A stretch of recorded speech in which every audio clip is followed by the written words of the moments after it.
하고 여러분 반갑습니다. 에베소서 강해와 설교 4주차 강의 한번 해보도록 하겠습니다. 우리 4주차, 5주차, 6주차에 걸쳐서 에베소서 2장 1절에서 3장 13절까지 이르는 교리적 가르침에 대해서 배워보려고 합니다. 바울은 항상 기도와 감사 그리고 간구 이후에 교리적 가르침을 제공을 하고요. 두 번째로는 교리적 가르침에 이은 실천적 가르침을 전달을 합니다. 항상 이 두 가지가 패키지로 바울에 의해서 제공이 되고 있습니다. 교리적 가르침의 핵심 내용은요, 우주적인 교회의 탄생에 있습니다. 그래서 에베소서 2장, 3장의 핵심 내용은 바울의 교리적인 가르침을 구성하는 우주적인 교회의 탄생에 있습니다. 자, 우주적 교회의 탄생에 대해서 바울은 세 단계에 걸쳐서 자신의 설명을 전달해 주고 있는데요. 교회의 탄생을 위해서는 첫 번째 무엇이 있어야 될까요? 성도, 개인들의 구원이 선행되어야 하겠지요. 개인들이 구원받은 다음에 교회를 구성하게 되는 것입니다. 바울은 2장 1에서 10절에 걸쳐서 예수 그리스도를 통한 개인들의 구원을 설명을 하고요. 이 구원을 예수 안에서 이루어진 새 창조라고 이야기를 합니다. 다시 말하면 구원받은 성도들은 다 새로운 피조물이라는 것이죠. 새 피조물. 누구를 통해서 새로운 창조가 형성이 됐나요? 예수 그리스도를 통해서 이루어졌다라는 것입니다. 다시 말하면 예수는 하나님의 형상이죠. 그리고 하나님의 창조의 블루프린트, 청사진이 됩니다. 다시 말하면 새로운 창조를 가져온 새 아담의 기능을 하게 됩니다.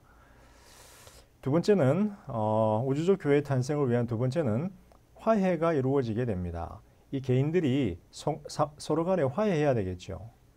사람들은 죄와 죽음 가운데 거해 있을 때 하나님에 대하여 죽어 있을 뿐만 아니라 하나님과 원수가 되어 있을 뿐만 아니라 서로를 향하여 원수가 되어 있었습니다. 특히 바울이 강조하는 것은 이방인과 유대인 간의 갈등이지요. 그래서 개인이 구원받은 다음에는 개인들이 화해해서 공동체가 형성이 되는데요. 그 공동체가 바로 교회입니다. 따라서 개인의 구원과 교회의 탄생 이전의 중간 단계로서 개인들 간의 화해가 이루어지는데 특별히 바울이 강조하는 화해는 이방인과 유대인 간의 화해입니다. 그 다음 이제 세 번째는 바울이 자신의 사도직과 선교적인 사명에 대해서 설명을 하는데요. 어떻게 자신이 사도로 부름받았으며 자신의 선교적인 사명이 어떻게 개인의 구원과 화해 그리고 우주적인 교회의 탄생에 영향을 미쳤는지 어떻게 사용되어졌는지에 대해서 설명을 하게 될 것입니다. 그래서 4주차 때는 1번을 다루게 될 것이고요. 5주차 때는 2번을 그리고 6주차 때는 3번을 다루게 될 것입니다. 우주적인 교회의 탄생을 이렇게 4, 5, 6주에 걸쳐서 3번 강의해 보도록 하겠습니다. 우주적 교회의 탄생은 에베소서 2, 1, 3, 1, 3에서 바울은 앞선 자신의 기도와 감사의 근거가 되었던 내용들에 대한 교리적 가르침을 상세히 전달해 주고자 합니다.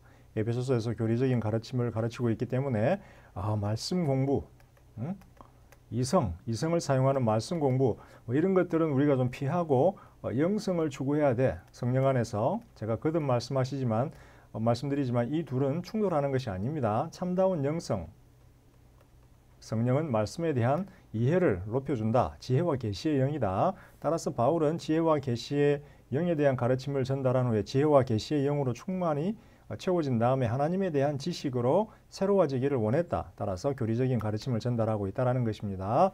한국교회 그리고 많은 목사님들이 견지하고 있는 말씀과 영성, 말씀과 성령 간의 어떤 그런 충돌, 긴장은 성경적으로 틀린 것입니다. 앞에서 바울은 하나님의 비밀에 따라 예정되고 선택되고 부름받은 성도들의 구원에 대해서 이야기했고요. 그 성도들로 구성된 우주적인 교회에 대해서 언급을 했습니다. 예정되었다라는 거예요. 하나님에 의해서 선택되었다라는 거예요. 부름받았다라는 거예요. 장로교가 에베소서와 로마서를 좋아하는 이유가 있지요. 예정론에 대한 여러 가지 핵심 단어들이 등장하고 있기 때문입니다. 현재의 본문에서 바울은 이 본문을 말합니다. 2장 3장 성도들의 구원, 회심 그리고 교회의 탄생으로 이어지는 전 과정을 세 단계로 나누어서 설명하고자 합니다. 세 단계는 바로 이거지요. 구원과 새 창조 1단계, 화해 2단계, 그 다음에 교회 탄생 3단계. 자, 3단계로 나누어서 설명하고자 합니다. 먼저 예수 그리스도를 통한 구원과 새 창조에 대해서 한번 살펴보도록 하겠습니다. 2장 1에서 10절에 걸쳐서 이루어지는데요. 이 부분은 개인의 회심에 대한 부분입니다. 그리고 두 번째 단계는 뭐라 그랬어요? 회심한 개인들이 모여서 화해를 하게 될 것이고요. 세 번째 단계, 이제 마지막으로 우주적인 교회를 형성을 하게 될 거라는 거예요. 그래서 1단계, 2단계, 3단계로 나아가는 것을 바울은 보고 있는데요. 첫 번째 단계입니다. 예수 그리스도를 통한 개인과 구원과 새 창조, 개인들의 구원과 새 창조입니다. 자, 에베소서 2장에서 1에서 10절까지의 본문인데요. 이렇게 5개로 한번 제가 나누어 보았습니다. 회심 전 상태, 성도들의, 그 다음에 회심 후 상태, 하나님의 은혜가 가져온 반전이죠. 그 다음에 회심 전후 상태를 비교한 다음에 하나님의 은혜가 주어진 궁극적인 목적이 무엇일까라는 거예요. 예수 그리스도 안에서 우리에게 자비하심 속에서 베푸신 그의 은혜에 측량할 수 없는 부요함을 오는 세대들에게 확증하라는 겁니다. 하나님의 은혜가 앞에서 바울의 기도와 감사에서도 핵심 내용이었죠. 궁극적으로 성도들의 구원과 회심 그리고 교회의 존재, 성도들의 삶의 의미는 하나님의 은혜를 선포하고 찬양하는 것입니다. 그리고 이제 이 두 부분은 구원에 대한 간략한 설명이지요. 인간 행위의 결과물이 아니라 하나님의 선물이다. 그리고 성도의 본질은 선한 일을 위해서 창조된 하나님의 피조물이다. 새 피조물이다라는 것이죠. 이 두 가지가 사이드로 들어가게 됩니다. 회심 전후 상태, 회심 전후의 변화를 가져온 하나님의 은혜와 그 은혜를 위해서 우리가 창조되었다라고 하는 사실, 그 다음에 구원과 성도의 본질에 대한 내용을 간단하게 설명을 하고 있습니다. 이 5가지를 이제 하나씩 차례대로 살펴보도록 하겠습니다. 첫 번째 교리적 가르침 2.1.10에서는 예수 그리스도를 통한 성도, 개인의 구원과 새 창조에 대해서 설명을 합니다. 하나님의 은혜의 선물로 주어진 예수 그리스도의 희생의 사역이, 아들 예수 그리스도의 희생의 사역이 어떻게 죄로 죽은 인간들을 다시 살리고 구원했는지를 설명을 합니다. 따라서 이 2장에서는 구원 전후 성도들의 상태가 비교가 되는데요. 놀랍지요? 구원 전에는 하나님의 진노 아래 놓인 마귀의 종들이었어요. 마귀를 섬기는 자들이었다는 거예요. 우리가 다 회심하기 전에 마귀를 섬기는 마귀의 종들이었다. 구원 후에는 주 예수와 함께 높아진 하나님의 자녀들이라는 거예요. 높아졌기 때문에 우리는 이제 마귀를 다스리고 마귀를 통치하는 자들이 된 거죠. 놀라운 본문입니다. 자, 성도들의 회심 전 상태, 진노 아래 놓인 마귀의 종들이었어요. 바울은 이렇게 이야기합니다. 여러분은 여러분의 허물과 죄를 인하여 죽었었습니다. 영적 죽음이죠.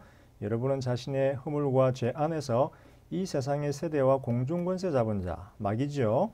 현재 불순종의 자녀들 안에서 역사하는 영의 권세자, 마귀지요, 마귀. 그죠? 수많은 귀신들이 있고 귀신들을 통치하는 자는 마귀지요. 전에는 우리도 다 그들 가운데서 우리 육체의 욕심을 따라 살면서 육체와 마음의 생각들이 원하는 것들을 했다라는 거예요. 그래서 마귀의 자녀인지 마귀의 종인지 아닌지를 판단하는 근거는 요거예요. 허물과 죄를 짓는데 육체의 욕심을 따라 살면서 육체의 마음이 생각이 원하는 것들을 행하면 허물과 죄를 짓는데 그 사실은 바로 허물과 죄를 통해서 너희가 마귀의 종들이 된다라는 거예요. 마귀의 종들은 본질상 하나님의 진노의 자녀들이죠. 마귀도 하나님의 진노 아래 놓여 있고 마귀의 종들도 마귀의 자녀들도 하나님의 진노 아래 놓여 있습니다. 우리가 굉장히 조심해야 되죠. 우리가 과연 육체의 욕심과 마음의 생각들이 원하는 것을 따라 살면서 죄와 허물에 죽어 있는 자인지 아닌지 엄밀하게 스스로를 비판적으로 살펴볼 필요가 있습니다. 주위에 있는 많은 성도들, 심지어 목사님들, 교수님들까지도, 신학자들까지도 때로는 모르겠어요. 과연 허물과 죄를 인하여 죽은 자인지 살아난지 구분이 안 되는 사람들이 종종 있습니다. 우리가 그러한 덫에 걸리지 않도록 조심해야 되겠습니다. 자, 성도들의 회심전 상태는 한마디로 진노 아래 놓인 마귀의 종들이었습니다. 모든 인류는 예외 없이 다 아담의 타락을 전제하고 있죠. 아담의 타락을 전제하고 있습니다. 창세기 1장에서 3장이고요. 또 로마서 1장에서 2장, 3장까지죠. 1장, 2장, 3장까지 내용에 보면 아담의 타락에 대한 이유, 그 사실 이야기를 통해서 모든 인류의 타락을 설명을 하고 있습니다. 허물과 죄 안에서 죽어 있었는데 이것은 우리의 영적인 죽음을 이야기합니다. 영적인 죽음은 육적 죽음으로 인도가 되겠죠. 그때는 우리가 악한 영적인 세력, 곧 공중권세 잡은 자의 복종하며 종노릇을 했습니다. 마귀의 종이 되었다라는 거예요. 마귀의 종. 이 마귀의 종의 특징은 뭐냐면, 왜 우리가 마귀의 종이 되었냐면 우리 육체의 욕심과 마음이 원하는 것을 행하며 살았지요. 아담이 탐심을 가졌지요. 하나님을 대적해서 선악과를 먹으려고 했어요. 자, 그 마음의 욕심, 마음이 원하는 건 육체의 욕심을 따라 행할 때 우리는 마귀의 종노릇이 됩니다. 종종 우리 주변에서, 교회 안에서, 성도들 가운데서, 목사님들 가운데서, 신학자들 가운데서, 교수들 가운데서 탐심이 그 사람을 주도하는 사람들을 종종 봅니다. 탐심이 그 사람을 주도한다면 그 사람은 마귀의 종이다라고 하는 사실이죠. 마귀의 종들은 본질상 하나님의 진노 아래 놓여진 진노의 자녀들입니다. 마귀의 노예들이죠. 이게 우리의 과거 상태였어요. 여러분이나 저나 우리 모두는 다 진노의 자녀들이었고 마귀의 노예들이었다라는 거예요. 특징은 뭐였다? 육체의 욕심과 마음이 원하는 것을 행하며 살았다. 그 결과 우리는 다 허물과 죄 안에서 죽었다라는 겁니다. 우리 스스로를 엄밀하게 살펴보면서 우리가 과연 육체의 욕심과 마음이 원하는 것에 복종하며 사는 자들인가? 만약 그렇다면 우리는 마귀의 종에 불과합니다. 하나님의 자녀들이 아니고, 하나님의 자녀들은 하나님이 의도하신 선한 일들을 행하면서 살아야 한다라는 것입니다. 자, 이제 하나님의 은혜가 가져온 반전이 있습니다. 하나님의 은혜가 마귀의 종노릇 하던 우리에게 놀라운 반전을 가져오는데요. 그 반전은 삼중적인 높아짐입니다. 삼중적인 높아짐. 자, 인류의 역사에 반전이 발생을 하는데요. 이 반전은 그러나라는 단어로 표현이 됩니다. 그러나 우리가 과거에는 죄와 허물 가운데 죽어 있었지만 자비가 풍성하신 하나님이 우리를 사랑하신 그 큰 사랑을 인하여 하나님은 자비가 풍성하시다라는 거예요. 영적으로 죽어있던 마귀의 자녀들을 향하여 자비를 베풀었다라는 거예요. 이게 바로 은혜지요. 핵심은 사랑입니다. 하나님이 우리를 사랑했다라는 거예요. 우리가 아들일 때? 아니요. 허물과 죄로 죽어있을 때, 원수였을 때 우리를 사랑했다라는 거죠. 놀라운 표현입니다. 우리는 원수를 사랑할 수가 없습니다. 심지어 우리가 죄로 인하여 죽어있을 때 우리를, 자, 이제 삼중력 높아짐이 나오는데요. 그리스도와 함께 살리셨고, 요거는 부활을 의미합니다. 부활, 그죠? 영적인 부활을 의미합니다. 우리는 영적으로 살아난 자가 되었지요. 이 영적인 부활은 나중에 육적인 부활로 우리를 인도할 것입니다. 우리는 아직 육적인 부활을 경험하지 못했어요. 그러나 우리는 예수 그리스도와 함께 연합하여 세례를 받고 죽고 부활한 영적인 부활을 경험한 자들입니다. 육적인 부활은 아직 경험을 못했어요. 그리스도와 함께 살려졌고 여러분은 은혜로 구원받았습니다. 이게 괄호와 같이 이렇게 잠깐만 이렇게 끼워놨습니다. 여러분은 은혜로 구원받았습니다. 괄호입니다. 괄호 강조하기 위해서 그리스도와 함께 부활시키셨고, 여기 나오네요, 그죠? 부활시키셨고, 같은 표현이죠. 하나님 그리스도와 함께 살리셨고 부활시키셨고, 그 다음에 그리스도 예수 안에서 하늘에 함께 앉히셨습니다. 이 표현은 굉장히 놀라운 표현이에요. 현재적 종말론이거든요. 예수가 죽고 십자가에서 부활해서 하늘로 올라가서 하나님의 보좌 우편에 앉게 되었습니다. 이게 지금 우리가 알고 있는 어떤 그런 예수님의 어떤 그런 일생인데요. 케노시스 시. 근데 여기서 예수 그리스도 안에서 우리가 하나님과 함께 앉힌 바 되었다라는 거예요. 우리가 지금. 이게 지금 삼중적인 높아짐인데 이거는 굉장히 놀라운 표현이에요.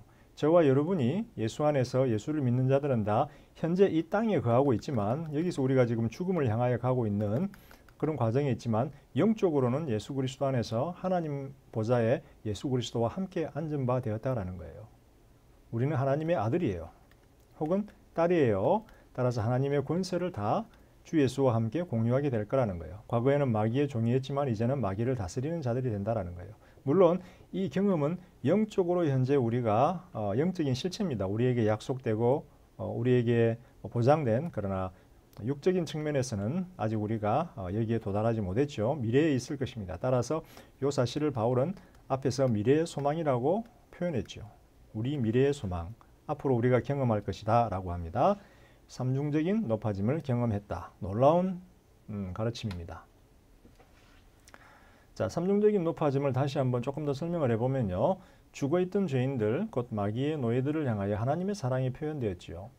하나님의 사랑은 어떻게 표현되었나요? 자신의 아들 예수를 우리 죄와 허물을 위한 제물로, 희생 제물로 내어주었습니다. 이거는 아무도 할 수 없는 불가능한 일입니다. 마귀를, 원수를 사랑하는 것도 힘든데 그 원수를 위해서 자신의 사랑하는 아들을 내어준다고요? 그거는 저와 여러분이 할 수 없습니다. 어떤 인간도 할 수 없습니다. 원수를 위해서 아들을 내어준다라는 것은 그거는 불가능합니다. 죽었다 깨어나도 불가능한데 하나님이 그 일을 하셨습니다. 희생 제물로 아들을 내어주셨다. 예수님의 희생 제물을 통해서 우리는 하나님과 화해하게 되었고요. 하나님의 자녀들이 되었습니다. 원수였죠. 마귀의 종노릇 한다는 것은 마귀와 하나님이 원수이기 때문에 마귀의 종노릇을 한다는 것은 하나님의 원수가 됐다라는 거예요. 그죠? 이 편이 있고 B 편이 있는데 내가 A를 섬기면 B와는 원수가 돼버리는 거예요. 하나님이 있고 마귀가 있는데 마귀의 종노릇을 했다는 것은 하나님의 원수가 되었다라는 것인데요. 희생 제물을 통해서 우리가 살림바 입었고 하나님의 자녀가 되었다라는 거예요. 화해했다라는 거예요. 그리고 하나님의 자녀가 되었다라는 거예요. 자, 삼중적인 높아짐은 예수님의 부활에 동참하게 되고요. 하늘 위로 우리가 높아지게 됩니다. 그리고 하늘 보좌에 함께 앉게 되었다라는 겁니다. 다시 말하면 주 예수의 우주적인 주권을 우리가 공유한다라는 거예요. 우리는 우주를 다스릴 자들이고 세상을 다스릴 자들이다라는 거예요. 이것은 우주적인 교회론하고 연결이 됩니다. 머리인 예수 그리스도가 우주의 주인이라면 몸된 교회도 예수 그리스도의 우주적인 주권을 공유하게 되는 겁니다. 교회적인 측면에서. 근데 개인적인 측면에서도 우리는 예수와 함께 하나님 보좌에 앉게 되었기 때문에 주 예수의 권능과 통치를 동시에 경험하면서 그 통치에 어떤 그런 참여자가 된다라는 겁니다. 놀라운 메시지지요. 자, 이제 세 번째, 하나님이 우리들에게 은혜를 베풀어 주신 데에는 궁극적인 목적이 있습니다. 7절에서 바울은 그 사실을 이렇게 설명하죠. 이는 예수 그리스도 안에서 우리에게 자비하심 속에서 베푸신 그의 은혜의 놀라운 표현입니다. 측량할 수 없는 부요함. 하나님의 은혜는 부요한데 측량할 수 없다라는 거예요. 너무 커서 측량이 안 된다라는 거예요. 그 측량할 수 없는 부요함을 오는 세대들에게 확증해 주기 원하셨다라는 거예요. 자, 우리에게 자비하심 속에서 베푸신 그의 은혜에 측량할 수 없는 부유함을 오는 세대들에게 확증해 주기 원하셨다라는 거예요. 결국은 요겁니다. 그죠? 요거.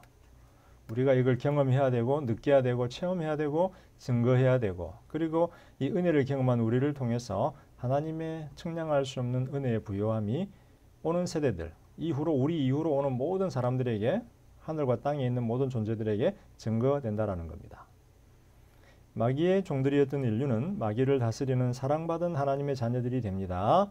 그리고 하나님의 자녀들은 하나님의 자비에 측량할 수 없는 부요함을 증거하는 자들이 됩니다. 우리가 바로 하나님의 자비에 측량할 수 없는 부요함의 증거라는 거예요. 왜? 우리가 원수에서 하나님의 자녀가 되었기 때문에 마귀의 종에서 하나님의 자녀가 되었기 때문에 우리라고 하는 존재, 구원받은 우리, 하나님의 아들들, 딸들 된 우리라고 하는 존재가 바로 하나님의 자비에 측량할 수 없는 부요함의 증거가 된다라는 것입니다. 굉장히 놀라운 표현이에요. 이런 표현들을 어떻게 했는지는 모르겠지만 정말 놀랍습니다. 이제 바울은 우리 성도들이 경험한 구원에 대해서 간략하게 좀 설명을 더 해주기를 원하는데요. 구원은 인간 행위의 결과물이 아니라 하나님의 선물이다라는 겁니다. 요거는 갈라디아서하고 로마서에서 상세하게 가르쳐줬지요. 이신칭의 믿음으로 의롭게 되고 하나님과 화해하게 되고 행위가 아니라 자 8절 9절에서 바울이 이렇게 이야기하네요. 여러분이 믿음을 통하여 은혜로 구원을 받았으므로 결코 이것은 여러분으로부터 말미암은 것이 아니라 하나님의 선물입니다. 행위로 말미암은 것도 아닙니다. 그러므로 아무도 자랑하지 못할 것입니다. 우리는 우리의 구원에 대해서 자랑할 수가 없습니다. 자, 세 가지 정도 제가 요점을 뽑아봤는데요. 이 본문에서 성도 구원의 기원은 어디에 있을까요? 우리의 구원은 우리 자신이 아니라 하나님에 있습니다. 하나님이 시작을 하셨죠. 자, 우리가 구원받는 근거는 뭘까요? 우리의 행위가 아니라 하나님의 은혜입니다. 우리의 행위는 어떠한 영향도 우리 구원에 미치지 않았습니다. 자, 성도의 믿음은 하나님의 구원의 선물을 경험하는 통로입니다. 따라서 믿음은 행위가 될 수 없습니다. 믿음을 통해서 하나님의 구원을 경험하는데요. 믿음은 행위가 아닙니다. 믿음이 행위가 되어버리면 우리 믿음, 우리 행위를 통해서 하나님의 은혜를 경험한 것이 되었으므로 하나님의 은혜를 우리가 행위로 말미암은 것이 아니다라고 하는 사실에 대해 충돌하게 됩니다. 따라서 성도의 믿음은 행위가 아니다라는 거예요. 그러므로 자신의 구원에 대해서 자랑하지 말라라는 거예요. 자, 그런데 여기에 이제 질문이 들어가지요. 하나님의 은혜, 성도의 믿음, 그리고 성도의 행위 간의 바른 관계가 뭐냐라는 거예요. 하나님의 은혜는 성도의 믿음을 유발하고 성도의 믿음은 하나님의 은혜를 향합니다. 영적으로 죽어 있는 자들이 하나님께 반응할 수 없고요. 하나님의 은혜가 먼저 임해야 영적으로 살아나서 하나님의 은혜에 반응할 수 있게 됩니다. 따라서 성도의 믿음은 어떤 면에서 하나님의 은혜가 가져온 하나의 패키지입니다. 내가 하나님을 믿게 된 것은 내가 믿어서 된 것이 아니고요. 예수님이 바깥에서 문을 똑똑똑 두드리니까 문 열고 예수님 열어주셔서 요한계시록 3장 그죠? 예수님이 문을 똑똑똑 두드리니까 문 열고 예수님 들어오세요 해서 내가 구원받은 게 아니라 하나님의 은혜가 임해서 내가 영적으로 죽어있던 자가 살아났기 때문에 믿음으로 하나님의 은혜에 반응할 수 있다는 겁니다. 따라서 성도의 행위가 관여할 근거가 없습니다. 그러나 믿음으로 하나님의 은혜를 경험한 성도들은 하나님의 은혜가 우리를 선한 행위로 인도한다라고 하는 사실을 경험하게 됩니다. 따라서 믿음 이후에는 선한 행위가 우리가 하나님의 은혜를 경험한 구원받은 자들임에 대한 증거가 되고 이게 우리의 삶의 방식이 됩니다. 이 사실에 대해서 바울은 이렇게 이야기합니다. 10절에서 우리는 성도들은 선한 일을 위하여 창조된 하나님의 피조물이다라는 거예요. 하나님의 새 피조물이죠. 그죠? 새 피조물. 우리가 이미 첫 번째 육체를 입고 창조가 되었기 때문에 이제는 새로운 피조물이 됐다라는 거예요.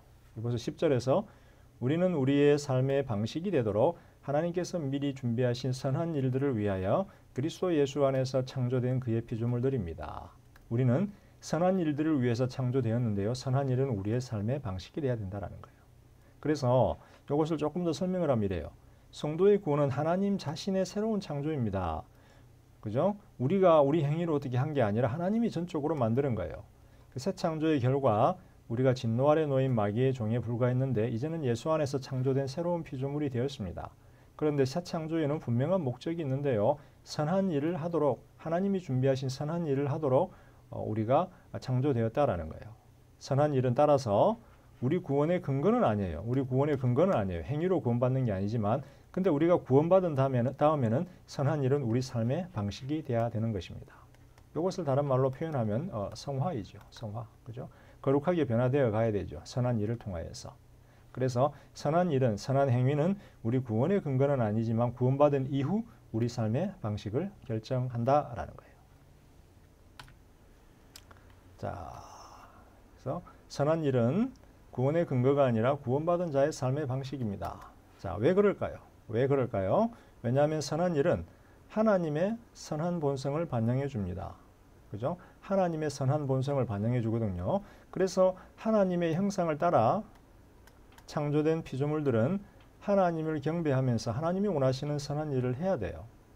하나님의 자녀들은 하나님의 선한 본성을 자신들의 본성으로 만들어야 됩니다. 자신들의 본성이 하나님의 선한 본성으로 바꾸어져 가야 되죠. 이 말은 자신들의 본성이 하나님의 본성이 추구하는 것을 행해야 된다는 겁니다. 하나님의 자녀들은 하나님의 선한 본성을 공유하는 자들이기 때문에 하나님의 선한 본성이 추구하는 것을 해야 합니다. 하나님의 선한 본성이 추구하는 것은 바로 선한 일입니다. 이 선한 일은 성도들이 이제 하나님의 자녀들로서 추구해야 할 선한 일들은 과거 마귀의 종 노릇하면서 살았던 그들의 삶의 방식인 죄와 허물과 굉장히 대조가 됩니다. 따라서 여기에 우리가 굉장히 좀 엄격한 하나님의 심판 기준이 아니라 놀라운 어떤 그런 우리 요점을 발견하게 되는데요. 우리는 흔히 행위에 대해서 중요하지 않게 생각을 합니다. 그런데 행위가 굉장히 중요합니다. 바울에게는 행위는 우리 구원의 근거는 아니지만 우리가 누구인지를 말해줍니다. 우리가 누구인지. 우리의 정체성을 말해줘요. 선한 일은 구원받은 자의 삶의 방식이기 때문에 우리가 선한 일을 하고 있으면 우리는 구원받은 자이구나 우리의 정체성에 대해서 알게 돼요. 근데 우리가 계속해서 죄와 허물을 추구하고 마음의 정욕과 욕심을 추구한다면 우리의 참된 정체성은 하나님의 새로운 피조물이 아니라 마귀의 종이라는 거예요. 그래서 저는 그렇게 생각해요. 내 자신이 죄와 허물을 따라서 마음의 욕심을 따라서 죄와 허물을 만들어내고 있는가, 내 삶의 방식이, 아니면 내 삶의 방식이 하나님의 선한 일을 따르고 있는가, 그게 바로 나의 본질적인 정체성을 이야기해 준다라고 생각을 합니다. 마찬가지로 우리 주위에 있는 성도들, 목사님들, 교수들 또 등등등 그들의 본질적인 정체성을 알기 위해서는 그들이 죄와 허물을 따라가고 있는가, 선한 일을 하고 있는가를 보면 알 수 있다라는 겁니다. 예수님도 비슷한 말씀을 하셨죠. 그죠? 나무의 본질은 열매를 통해서 안다라는 거예요. 나무가 스스로 나는 감람나무야 라고 이야기하는데 열매는 보면 유자예요. 그러면 그 나무는 감람나무가 아니라 유자나무예요. 열매를 통해서 안다라는 거예요. 나무가 나는 배나무야 하는데 사과를 맺고 있다. 그 나무는 사과나무인 거예요. 마찬가지로 우리가 나는 그리스도인이야 하는데 선한 일을 하지 않고 죄와 허물을 창조하고 있다. 그러면 우리는 그리스도인이 아니라 마귀의 종이라는 거예요. 그죠? 굉장히 무서운 말씀입니다. 자, 이번 강의도 여러분들에게 유익했기를 바라고요. 여러 가지 질문이나 논의할 것이 있다면 또 수업 시간에 자세히 한번 토론해 보도록 하겠습니다. 여러분 수고하셨습니다.